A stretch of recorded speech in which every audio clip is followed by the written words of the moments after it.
hermano. Bendito Padre, te damos gracias porque nos permites gozarnos en tu presencia, Señor. Porque te sentimos cerca, sentimos tu abrazo, sentimos tu mano, Señor, que nos toca cuando estamos exaltando tu nombre. Gracias, Señor, porque nos das este privilegio, Señor. Permítenos, Señor, recibir tu palabra en este momento, Señor. Por favor, permite que esta termine nuestros corazones, Señor. Permite que nos traiga entendimiento de lo que tú quieres hablarnos y permite que podamos llevar nuestras vidas hacia tu voluntad y tu propósito. En el nombre de Jesús. Amén. Hermano, tome asiento, por favor. Antes que nada, una felicitación especial otra vez a todos los padres de Visión Oriente y a todos los padres que no están aquí también. Espero que el Señor los bendiga y que este mensaje también pueda llegar a ellos a través de sus vidas. Entonces, en este día especial quisiera compartirle 3 grandes historias que nuestro Señor nos ha regalado en su palabra. Vamos a leer mucho la Biblia el día de hoy. Entonces, estas historias, como llamo en general, pues, hablan de padres, ¿no? A mi consideración, no de padres comunes, sino de padres que Dios dejó marcados en la historia para que hoy, a miles de años de estos hechos, sigan siendo de enseñanza y de edificación para nuestros corazones. Y bueno, no se preocupen, este mensaje no es solo para papás, no es solo para padres, ¿verdad? También es para aquellos que son cabeza de un hogar, que llevan las riendas, las decisiones, pero también es para los hijos y las hijas, ¿verdad? Creo que todos tenemos esa misma cosa en común. Y también este mensaje va a hablar de la importancia de las relaciones, los roles y las responsabilidades que tenemos como padres y también como hijos frente a Dios, ¿verdad? Entonces, por eso he decidido llamar este mensaje El Camino del Padre. Y bueno, el primer padre del que quiero hablar lo podemos encontrar en 1 Samuel 2:12 al 17. Y este padre del que estoy hablando se llama Elí, el sacerdote Elí.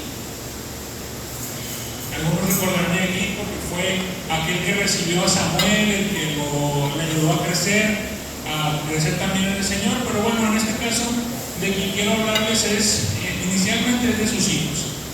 Voy a hacer una lectura rápida y al final voy a dar mis conclusiones.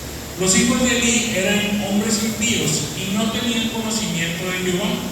Y era costumbre de los sacerdotes con el pueblo que cuando alguno ofrecía sacrificio, venía el criado del sacerdote mientras se cocía la carne y trayendo en su mano un garfio de 3 dientes, lo metía en el perol, la olla, en el caldero o en la marmita, y todo lo que sacaba el garfio, el sacerdote lo tomaba para sí. De esta manera hacían con todo israelita que venía a Silo. Asimismo, antes de quemar la grosura, venía el criado del sacerdote y decía al que sacrificaba: de carne que asar para el sacerdote, porque no tomará de ti carne cocida, sino cruda. Y si el hombre le respondía: queme la grosura primero y después toma tanto como quieras, él respondía: no, sino dámela ahora mismo, de otra manera yo lo tomaré por la fuerza. Era pues muy grande delante de Jehová el pecado de estos jóvenes, porque los hombres menospreciaban las ofrendas de Jehová. Ustedes saben que en la Biblia o en el Antiguo Testamento los sacrificios eran regidos o tomados solamente por personas muy especiales, por sacerdotes que venían de generación en generación llevando esta responsabilidad en frente de nuestro Señor.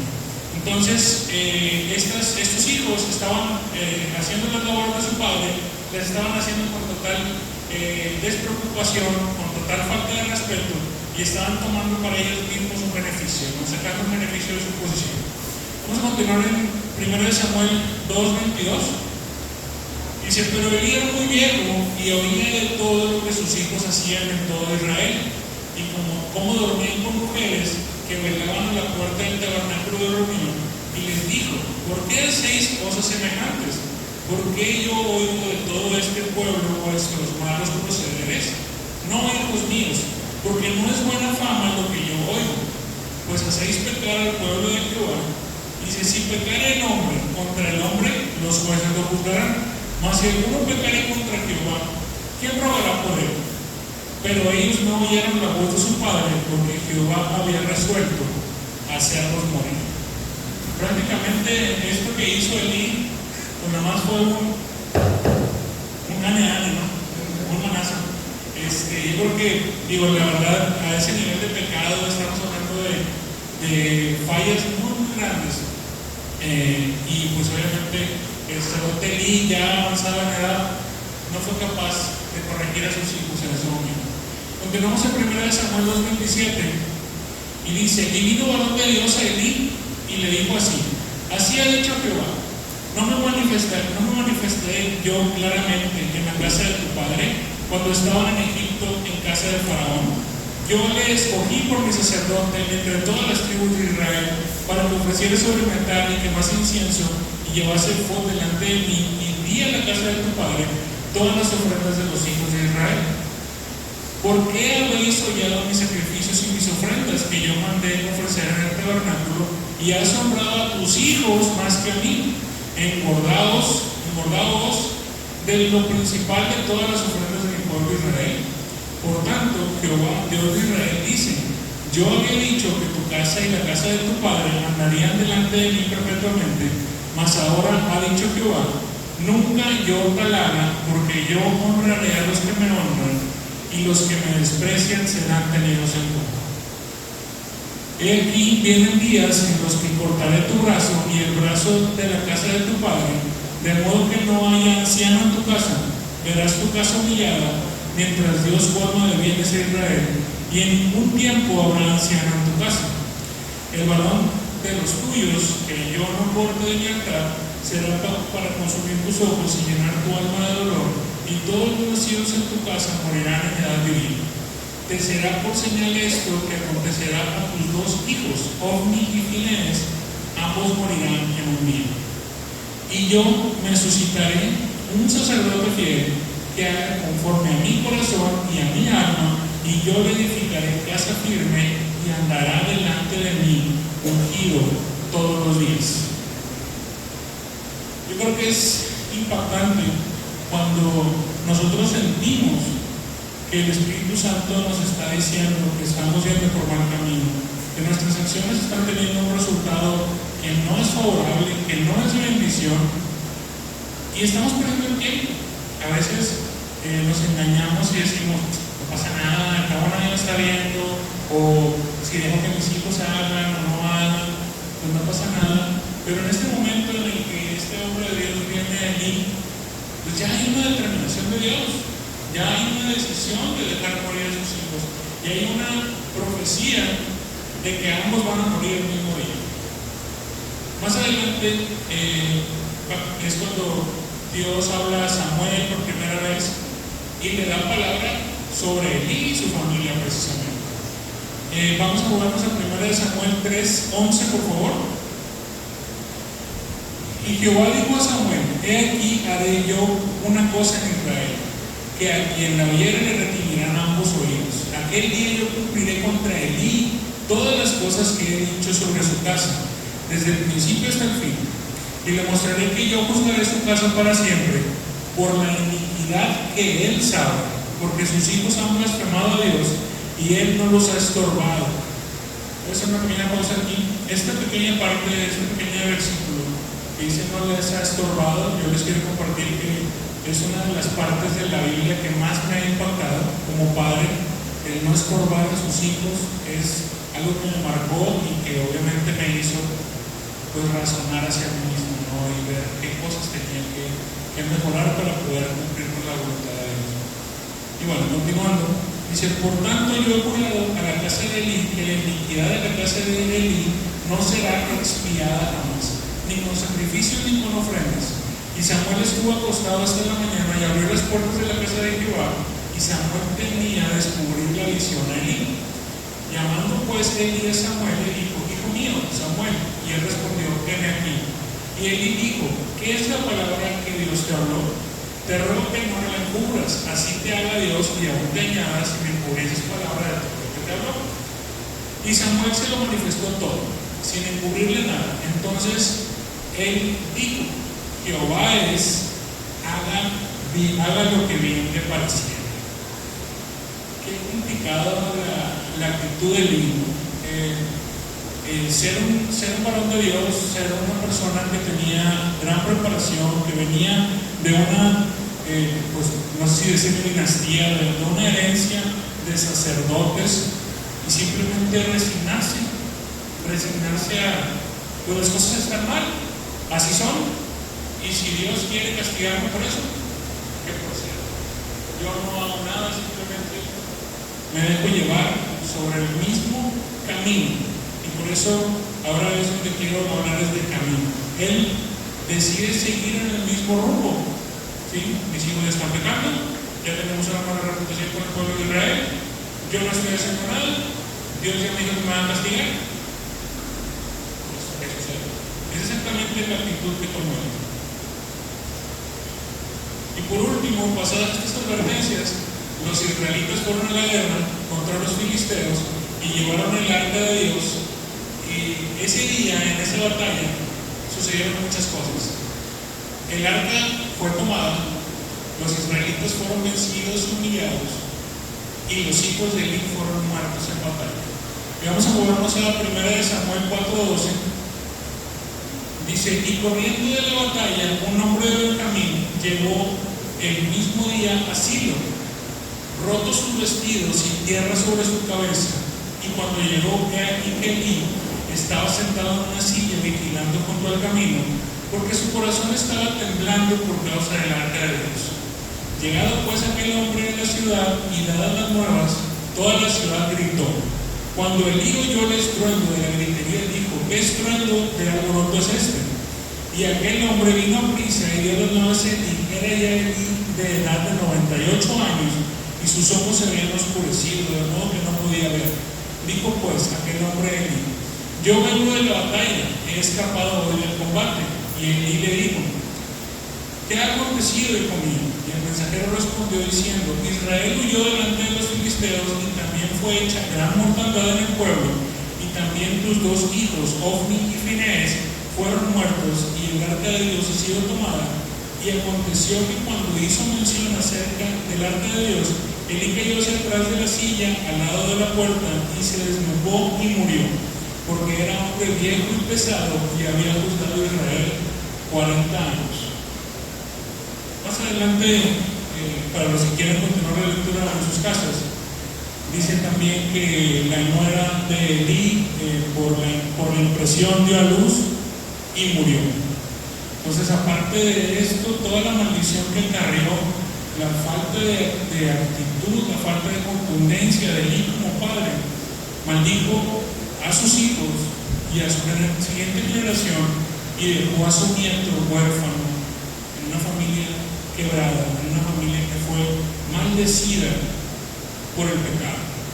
¿Sí? Y yo quiero compartirles que la actitud de Elí como sacerdote de Jehová, permisivo, suave, perezoso, pues obviamente permitió el pecado, y el pecado nos ata, el pecado nos hace esclavos, y eso trae maldición. La obediencia trae maldición, es algo que siempre hemos dicho. Pero la rebeldía trae maldición. La obediencia cumple las palabras, las promesas de Dios, pero la rebeldía las cancela. Y eso fue lo que ocurrió con la historia de Elí. Su actitud como padre frente a los pecados de sus hijos no estorbó, simplemente dijo que las cosas siguieran como estaban. Su falta de acción ante la amonestación de Dios trajo maldición a su casa, y hubo vergüenza, sin lugar a dudas. Si yo fuera un sacerdote de Dios y tuviera esta situación, pues obviamente estaría súper avergonzado de lo que pensarán de mí, qué pensará Dios de mí. Pero tener vergüenza sin arrepentimiento no sirve de nada. La vergüenza solamente nos pone en nuestro papel de víctima. Ay, pero ¿por qué me pasaron estas cosas? Ay, ¿qué pensarán de mí? Pero el arrepentimiento produce un cambio de dirección, un cambio de rumbo. Desafortunadamente, Elí no lo tuvo. Quisiera que fuéramos a Ezequiel 3:18, por favor. Y aquí quisiera platicarles acerca de la relación que tiene el sacerdote Elí con nuestro rol como padres. Nosotros somos el sacerdote de nuestra casa. Somos responsables de nuestra vida familiar, de nuestra vida conyugal y también de nuestra vida con nuestros hijos y de las cosas que ellos hagan o no hagan. Y quisiera leerles este versículo que dice: cuando yo dijere al impío, de cierto morirás, y tú no lo amonestares ni le hablares, para que el impío sea apercibido de su mal camino, a fin de que viva, el impío morirá por su maldad, pero su sangre demandaré de tu mano. Pero si tú amonestares al impío y él no se convirtiere de su impiedad, de su mal camino, él morirá por su maldad, pero tú habrás librado tu alma. Si el justo se apartara de su justicia e hiciere maldad y pusiere yo otro peso delante de él, él morirá. Pero tú, porque tú no lo amonestaste, en su pecado morirá, y sus justicias que había hecho no vendrán en memoria, pero su sangre demandaré de tu mano. Pero si el justo amonestares para que no peque y no pecare, de cierto vivirá, porque fue amonestado y tú habrás librado tu alma. Como sacerdote de tu casa, vamos por el camino correcto. Estamos cumpliendo lo que Dios nos está mandando en este versículo.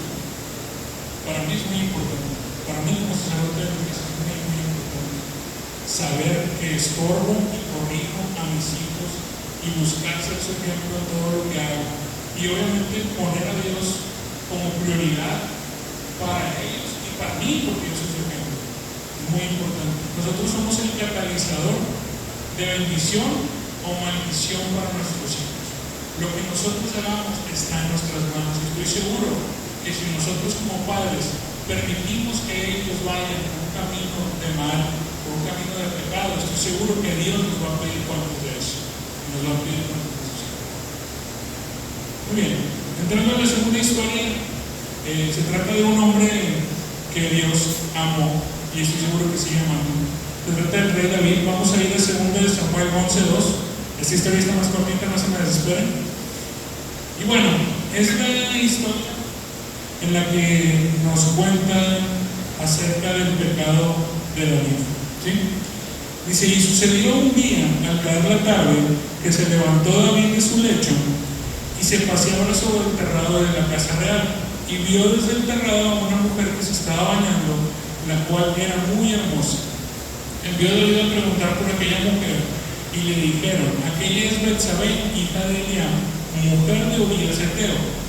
Y envió David mensajeros, y la tomó, y vino a él, y durmió con ella. Luego ella se purificó de su inmundicia, y se volvió a su casa, y concibió a la mujer, y envió a hacérselo a David, diciendo: estoy encinta. Avanzamos a 2 Samuel 11, 14 al 17.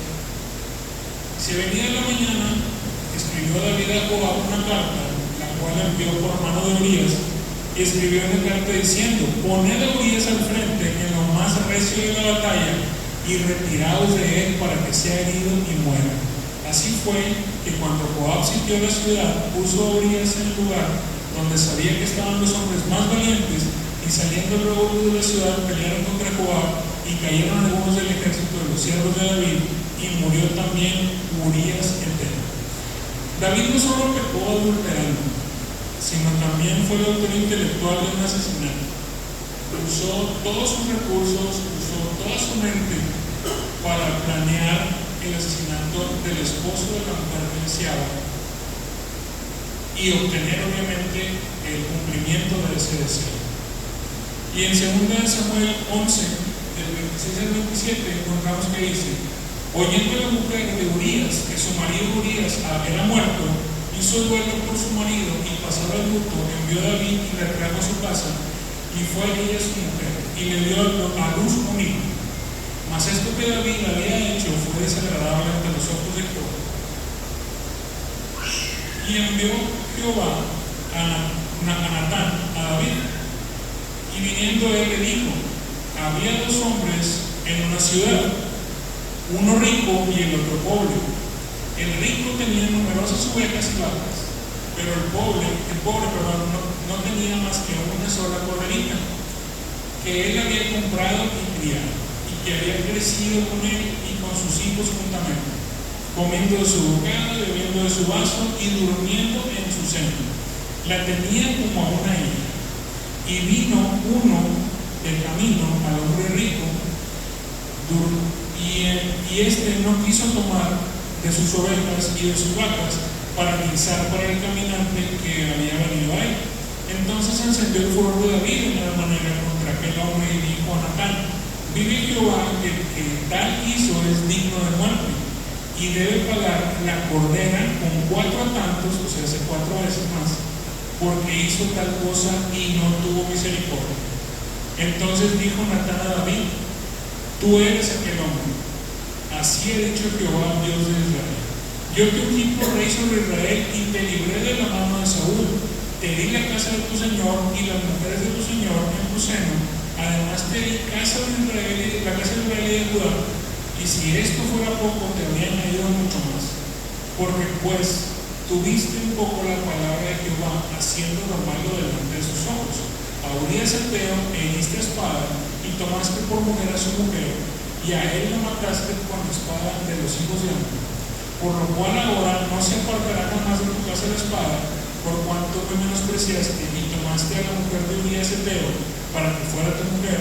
Así ha dicho Jehová: he aquí, yo haré levantar el mal sobre ti de tu misma casa, y tomaré tus mujeres delante de tus ojos y las daré a tu prójimo, el cual yacerá con tus mujeres a la vista del sol, porque tú lo hiciste en secreto, mas yo haré esto delante de todo Israel y a pleno sol. Entonces dijo David a Natán: pequé contra Jehová. Y Natán dijo a David: también Jehová ha remitido tu pecado, no morirás. Mas por cuanto con este asunto hiciste blasfemar los enemigos de Jehová, el hijo que te ha nacido ciertamente morirá. Y Natán se volvió a su casa, y Jehová hirió al niño de la mujer de Urías, que había dado a David, y enfermó gravemente. Entonces David, aquí es donde viene el cambio de rumbo, y entonces David rogó a Dios por el niño, y ayunó David, y entró y pasó la noche acostado en la tierra, y se levantaron los ancianos de su casa y fueron a él para hacerlo levantar de la tierra. Mas él no quiso ni comió con ellos pan. Y al 7º día murió el niño. Temían los siervos de David hacerle saber que el niño había muerto, diciendo entre sí: cuando el niño aún vivía, le hablábamos y no quería oír nuestra voz. ¿Cuánto más se afligirá si le decimos que el niño ha muerto? Mas David, viendo a sus siervos hablar entre sí, entendió que el niño había muerto. Por lo que dijo a David a sus siervos: ¿ha muerto el niño? Y ellos le respondieron: ha muerto. Entonces David se levantó de la tierra, se lavó, se ungió y cambió sus ropas. Entró en la casa de Jehová y adoró. Después vino a su casa y pidió que le pusieran pan y comió. Y le dijeron sus siervos: ¿qué es esto que has hecho? Porque el niño, viviendo aún, ayunabas y llorabas, y muerto él, te levantaste y comiste pan. Y él respondió: viviendo aún el niño, yo ayunaba y lloraba, diciendo: ¿quién sabe si Dios tendrá compasión de mí y beberá el niño? Mas ahora que ha muerto, ¿para qué debe ayunar? ¿Podré yo hacerlo volver? Yo voy a él, mas él no volverá. Te he presentado esta historia porque es el completo contraste de la historia de Elí. Tenemos a un rey que ha caído en el pecado, que al igual que Elí ha sido confrontado, que ha sentido vergüenza, pero que en vez de conformarse o de resignarse, tuvo un arrepentimiento genuino. ¿Y qué dijimos que produce el arrepentimiento? Un cambio de dirección. Él cambia de inmediato su rumbo, su camino hacia buscar demostrarle a Dios ese arrepentimiento. Rogó, ayunó por 7 días y vestido de cilicio estuvo postrado en tierra hasta que la voluntad de Dios se manifestó con la muerte del niño. Este hombre fue confrontado, fue amonestado, y a la primera cambió de rumbo, cambió de actitud. Por lo tanto, Dios perdonó su vida, a diferencia de lo que pasó con él. Para terminar, vamos a la tercera historia, que bueno, les comparto que es mi parábola favorita. todos la conocemos como la parábola del hijo pródigo, que está en Lucas 15:11. Y bueno, realmente esta parábola a mí me encanta porque tiene muchísimas enseñanzas y muchísimos ángulos de dónde verla. Y pues no solo habla de un hijo, realmente el título pues siente que se queda corto. Habla de dos hijos y también habla de un padre que, visto desde el contexto judío en el que Jesús, en el momento en que Jesús compartió esta parábola, pues hace cosas inexplicables. Cuando Jesús compartió esta parábola, estaba rodeado de fariseos, de maestros de la ley, que obviamente criticaron de inmediato lo que Jesús estaba diciendo porque era inexplicable. Entonces, vamos a Lucas 15:11.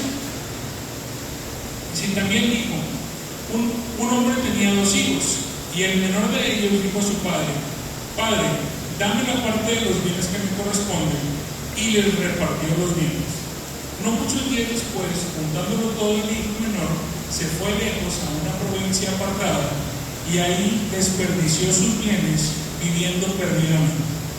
Y cuando todo lo hubo malgastado, vino una gran hambre en aquella provincia y comenzó a faltar. Y fue y se arrimó a uno de los ciudadanos de aquella tierra, en la cual le envió su hacienda para que apacentase cerdos. Y deseaba llenar su vientre de las algarrobas que comían los cerdos, pero nadie le daba. Y volviendo en sí, dijo: ¿Cuántos jornaleros en casa de mi padre tienen abundancia de pan? Y yo aquí perezco de hambre.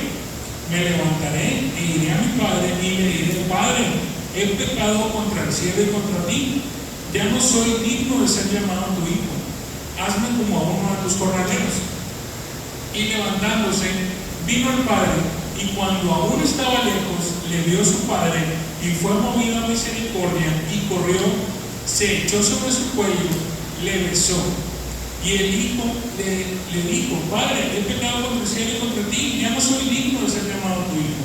Pero el padre dijo a sus siervos: Sacad el mejor vestido y vestidle, poned un anillo en su mano, calzado en sus pies, y traed el becerro gordo y matadlo, y comamos y hagamos fiesta, porque este mi hijo muerto era y ha revivido, se había perdido y es hallado. Y comenzaron a regocijarse.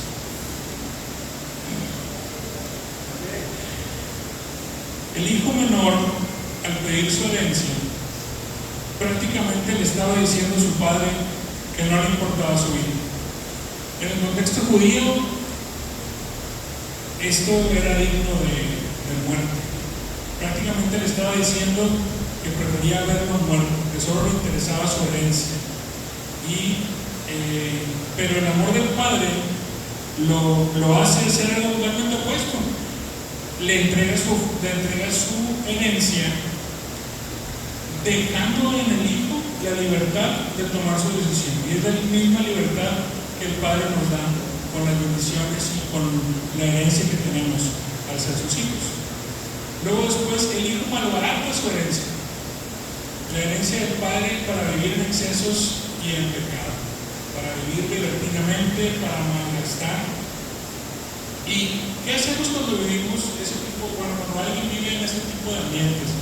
Cuando alguien está malbaratando su dinero, pues obviamente vienen malas compañías, viene gente que realmente está con esa persona que está haciendo sus gastos de una forma interesada posiblemente. Y es por eso que al acabarse la herencia, el hijo se queda solo. Ya no hay alimento, todo le lleva en la espalda, viene la soledad, el vacío, la derrota, la depresión de estar solo y de no tener sustento. Se puso a cuidar cerdos y a desear comer lo que ellos comían. En el contexto judío, el cerdo es el animal número uno de los animales inmundos para comer. No se llega para tocar. Los judíos lo tenían en el último lugar de las cosas que podían tocarse o comerse. Y el hecho de que la parábola nos mencione específicamente esta actividad es para hacernos notar que esta persona había tocado fondo. Estaba en lo bajo de lo bajo, en la peor situación posible. Yo me lo imagino sucio, con la ropa vieja, oliendo a cerdo, descalzo. ¿Cuánta vergüenza creen que habrá sentido este hijo? Y aquí es una bien interesante, dice, pero volviendo en sí, él ha asegurado la vergüenza en ese momento. Y tiene un arrepentimiento, un cambio de rumbo, decide tomar el camino de vuelta a casa de su padre. Y el padre lo estaba esperando. Yo creo que como todos los padres aquí presentes en una situación así, con alguno de nuestros hijos, el padre lo estaba esperando. Estaba todo el tiempo viendo a ver si aparecía en el camino o si alguien llegaba. No, estaba expectante. Y cuando él aparece, el padre corre a abrazarlo justo como estaba. Y esto es lo interesante de esto. Nosotros a veces estamos en pecado y decimos, ¿cómo yo voy a ir a la iglesia si yo me siento sucio, me siento indigno, me siento incompleto? Yo no me merezco el favor del Señor. Pero el padre lo abrazó antes o después del infierno. Antes de, así como estaba, así apestoso, sucio, con la ropa rasgada, descalzo. El padre llegó y se lanzó a su cuello y lo besó. ¿Y qué hizo después? Lo restauró inmediatamente como su hijo y heredero. Le puso la mejor ropa, le puso el anillo que lo hacía heredero otra vez, que lo hacía capaz de tomar decisiones sobre su casa, sobre su herencia, sobre todas las cosas del padre, sobre todas las cosas de la familia. Y sin lugar a dudas, nos diremos, es tan fácil solo regresar y que mi padre me abrace, que mi padre celestial me abrace y me reciba de nuevo. Definitivamente hay consecuencias. Se perdió el 33% de esa herencia, pero al padre no le importa. Él quiere abrazarte. Esta tarde el padre está esperando. Todo el tiempo está viendo el camino, esperando que aparezcas, acercándote a su puerta. ¿Vas en el camino correcto? ¿Cuántas confrontaciones más? ¿Cuántas amonestaciones más estamos dispuestos a vivir? Es momento de cambiar de rumbo. Es momento de regresar juntos a la casa del Padre. Él está, aunque no nos sintamos dignos, aunque nos sintamos sucios, aunque nos sintamos indignos, Él nos está esperando para abrazarnos, para limpiarnos y para restaurarnos como sus hijos y herederos para siempre. Ponte de pie, por favor.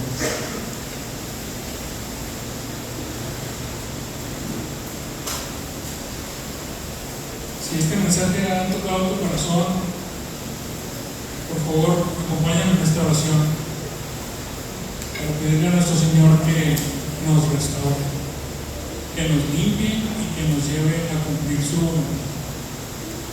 Bendito Padre, te damos gracias, Señor, por el mensaje que tú nos has dado, Señor. Gracias, Señor, porque ha sido refrescante, Señor, saber que tú nos estás esperando, Señor, que tú nos amas y que tu misericordia, Señor, nos aleja de aquello que merecemos, de aquel castigo que merecemos, Señor, por tu misericordia, Señor. Tú nos alejas de ese destino, Señor, y por tu gracia nos llevas a aquello a lo que somos no merecedores, Señor, pero que por tu amor tú nos das. Gracias, Señor. Gracias porque tú nos das esta oportunidad, Señor, aún en el momento en el que aún es un buen tiempo para encontrarte, Señor, de cambiar nuestro rumbo y de cambiar el destino de nuestras vidas, de nuestras familias, Señor, y de nuestros hijos. Por favor, sé nuestra guía, Señor. Ordena nuestros pasos para cumplir tu voluntad y llegar a ser los padres y los hijos que tú esperas. Te damos gracias en el santo nombre de Jesús. Amén. Que Dios te bendiga.